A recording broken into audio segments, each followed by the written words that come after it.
You're watching WNYT, Albany.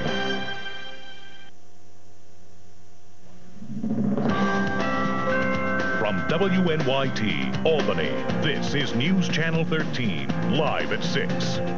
Oh, yes. It's obviously from the looks of the vehicles, it's a bad accident, yes. Tonight's top story, a head-on collision sends a family to the hospital. This is News Channel 13, live at 6. Good evening, I'm Kelly Lynch. It happened on Route 5S in Rotterdam this afternoon. 72-year-old Donald Knobloch was driving with 12-year-old Jeremy Knobloch and 14-year-old Donald Knobloch Jr. when they collided with another car driven by 38-year-old James Birch. The Knobloch family is in fair condition at Albany Med. Police had to use the jaws of life to get Birch out of the car. He's in serious condition. Police are still investigating, but believe one of the cars crossed the center line. Alcohol was not a factor in the crash. 3 more people were sent to the hospital this afternoon after a car crash in Schodack. Police say 27-year-old Sean Bisner was driving on Columbia Turnpike near Stewart's when he struck another car. Bisner was ticketed for failure to yield the right-of-way.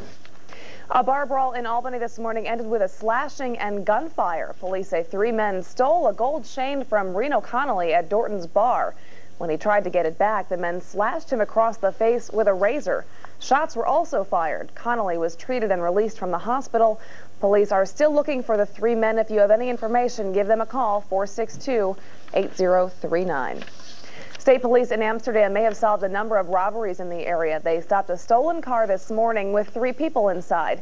They say 17-year-old Nicholas Pandori and 2 other young people stole the car, money, and other property from the National Farmers Organization and the Port Jackson Deli. The 3 have been charged with burglary, and police say they may also be responsible for 5 other burglaries in Schenectady, Watertown, Fulton, and Amsterdam.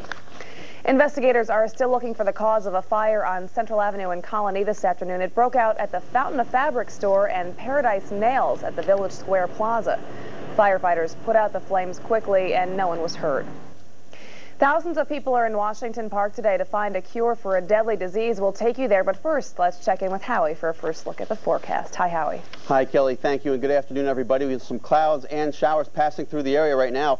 They'll be with us for a couple more hours. 57 degrees, the current reading. Sunset at 6:49 p.m. and we will clear out tonight, leading the way to a pretty chilly evening and overnight hour, and temperatures will be in the upper 30s and low 40s in many areas here in the capital region. Also some cooler weather on the horizon for the next couple of days, and also some more showers in the forecast. We'll talk about that and more coming up in just a few minutes. Kelly. Thanks, Howie. The rain held off for this year's AIDS Walk taking place in Albany's Washington Park. Karen Lehane has been following the walkers. She joined us now live with more. Hi, Karen. Hi, Kelly. Well, it's raining now, but earlier some 1,500 people came out to walk for AIDS prevention and for treatment, and some left a message in Washington Park for others to see. It's a good cause to raise awareness. Each person walked the 2 miles for their own reason. It's good to just come together as a community and try to hopefully find, especially for a good cause like AIDS. Friends Sue Annemeyer and Becky Green teamed up after learning of the walk through Sue's church in Altamont. They went to work right away asking for donations. We got a group of us together. We all raised money. We actually are the group that raised the most money out here today, like $5,200, so it was really good for us. I called most of my relatives, neighbors, friends. We each got $100 together, so it was really easy too. Ann Fairbanks is part of an AIDS care team through St. John's Episcopal Church in Troy. We're assigned an AIDS person, and we do what we can for them. That is, it may be transportation, it may be shopping for groceries, maybe going for medication, maybe babysitting the kids, depending on the situation. She's been helping the same person with AIDS for 5 years. When we started 5 years ago, they told us, well, it'll probably be a year, year and a half, and then you'll have to say goodbye. But with improved medication, people are lasting a lot longer. An expected $100,000 plus will go towards some of that treatment and for AIDS prevention. And this goes on every year. This is the 4th year. They already have the date set for next year, and the money raised will stay in 22 local agencies in the capital region. Kelly. All right, thank you. Karen Lehane live in Albany tonight. Walkers were also raising money for diabetes this afternoon. The walkers took to the streets of Albany raising money for diabetes research. Last year, the walk raised $58 million nationwide. News Channel 13 had a team of walkers led by meteorologist Howie Altschule. Curtis Lumber in Ballston Spa was hit by what some are calling a small tornado last week. Now, store owners and managers are picking up the pieces, hoping to reopen tomorrow. Antoinette Biordi has more. Fierce winds early Thursday ripped through the roof of Curtis Lumber. Flying debris like this long nail still wedged in the side of this building. All led Jay Curtis to believe what he witnessed was in fact a tornado. There's no question in my mind. And now he's faced with the mess Mother Nature left behind, little by little picking up the pieces, costing him hundreds of thousands of dollars to get everything fixed. As to what happened and what I saw, and you just go on about business. You get things cleaned up and you get on with it. He says he hopes to be open Monday for contractor business only and be open to the public by the end of the week.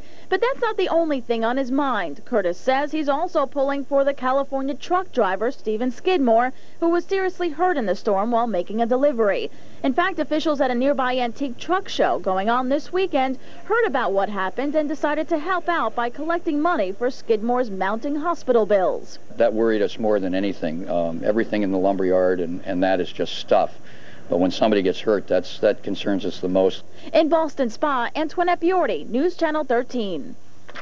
So far, the Olympic Games in Sydney have gone smoothly until this afternoon. Part of the brand new Stadium Australia collapsed, narrowly missing spectators. The stadium is a state-of-the-art facility that seats more than 100,000 spectators.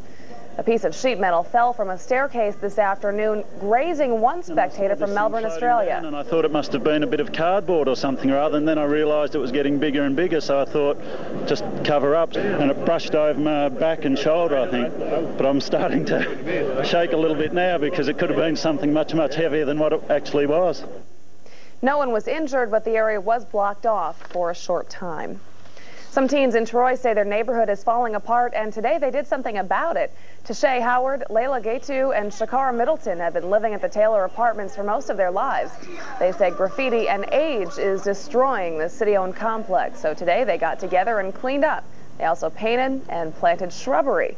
The Housing Authority says they're supportive of the teens' effort.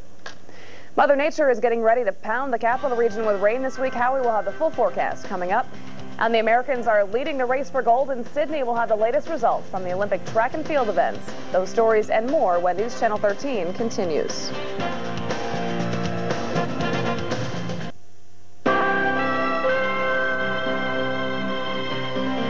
Welcome back to Olympic Central here at News Channel 13. Just a reminder, we may have some results for you that haven't aired yet. If you'd rather wait and see them later tonight, turn down the volume on your TV. The United States is leading the gold medal race, and excitement is building in the track and field events. Peter Ford is in Sydney now with more. Hi, Peter. G'day, Kelly. A Sydney newspaper is reporting that C.J. Hunter, the 1999 world champion shot putter, tested positive earlier this year for 2 banned drugs. Now, C.J. pulled out of these games 2 weeks ago, claiming that he was still recovering from knee surgery. The International Amateur Athletic Federation will not comment on this right now. It's clearly a story that's still developing throughout the day, Kelly. Now, you can see right now it's raining out here in Sydney. That's the Olympic cauldron. Below it is Olympic Stadium. Inside there is an all-weather track. We're going to see if it is as good as the officials say tonight when some of the world's track stars, including the leading stars in men's and women's 400 meters and the 800 meters, go out to win more gold here in Sydney and to try and make history. And there he goes. 3 superstar names in U.S. track and field chased gold Monday. Michael Johnson attempts an Olympic first, 400 meters gold in back-to-back Olympics. World record pole vaulter Stacy Dragila will leap for her first medal, and double gold medalist in 1996 Gail Devers is favored in the 100-meter hurdles. This is the one medal that keeps eluding me since 1988, so I'm hoping that the year 2000 will be my year. Olympic rookie Mark Ruiz debuts in Sydney in the 3-meter springboard competition. In softball, the U.S. advances to the medal round. Game 1 is Monday against China, and everything is on the line. You know, right now it's do or die, so any win, any victory, any way you can score, it's definitely in our favor, and hopefully things are going to continue. Thoughts and prayers are with the father of U.S. gymnast Jamie Dancher. He was in a car accident in Sydney on Friday and suffered a serious head injury. John is improving. He is in critical condition. He has 2 life-threatening injuries. Jamie has already completed her competition in Sydney. Jamie's father was taken to Sydney's Royal Prince Alfred Hospital. That's one of Australia's leading hospitals. Doctors from the United States Olympic Committee were there with him when he was admitted. They say they're very happy with the care he's getting. His wife and their 7 children are with him right now in Royal Prince Alfred. Kelly? Peter, what more can you tell us about this emerging C.J. Hunter story? Now, the Sydney Daily Telegraph reports that those tests were taken at the Bislett Games in Oslo on July 28 this year. They say that the tests revealed that C.J. Hunter's levels of testosterone were elevated, and also that he had a content of nandrolone, that's a steroid, in his system, which they say was 1,000 times above the normal level. Now, right now, the paper is also reporting that U.S. track and field officials knew this. They also suggest that the International Amateur Athletic Federation officials knew this. Neither of those organizations are commenting on that right now. Kelly? All right, thank you. Peter Forn in Sydney tonight. We'll be back with a forecast from Howie in just a few moments. Well, you had a busy afternoon today. Yeah, the diabetes walk at Albany, a little bit cloudy and drizzly at times, but great turnout, let me tell you. I want to thank everyone who came out and participated in that. They actually raised at least over $100,000 more than they had anticipated. So $550,000 raised this afternoon. That's the preliminary estimate, so good job everyone that walked. And we do have more dreary conditions out there right now. Some scattered areas of showers and a little drizzle as well. 57 the current reading. A northwest wind at 10 miles per hour. Humidity 80% and the dew point 51 degrees. Barometric pressure 29.83 and falling. High for the day 65 occurring earlier this morning, and 57 is the current low temperature for the day as well. And you can see the normals 70 and 46 and the records 87 and 27. Across the Northeast, generally temperatures are in the 50s, even some 40s in portions of the Adirondacks, and that is with some cooler air, a lot of cloudiness, and also some scattered showers. Doppler radar shows where those scattered showers are, even a batch of some steadier light rain moving through portions of the eastern Capital District into Rensselaer County, also into southern Vermont and the Berkshires. And this is the last batch, nothing else behind it. So once this shower activity pushes through with the cold front, we will see the skies begin to clear as we head through the next couple of hours. By midnight, you'll start to see some stars, especially off to the west of Albany, and that will lead the way to some cooler temperatures as all this precip is with a cool front sliding through the area. And you can see the first cold front pushing through, a first shot of some cooler air, but then a second cold front located over the northern plains will dive down to the south and east, and that is bringing much colder air our way. Also, a storm system over the central plains and the Rockies producing some snow in portions of Colorado and also into Nebraska. Many locations in the Rockies of Colorado, 8 to 16 inches of snow this afternoon, and Denver Stapleton Airport in Colorado only reporting highs in the 30s. That was the warmest they got all day. So some of that air will be coming our way, not quite as cold, but readings in the 50s and overnight lows pretty chilly. As we look at the tropics, Hurricane Isaac still spinning about out there, well out to sea, no threat to land anytime soon, but impressive with winds of 115 miles per hour. Isaac's moving to the west-northwest at 12.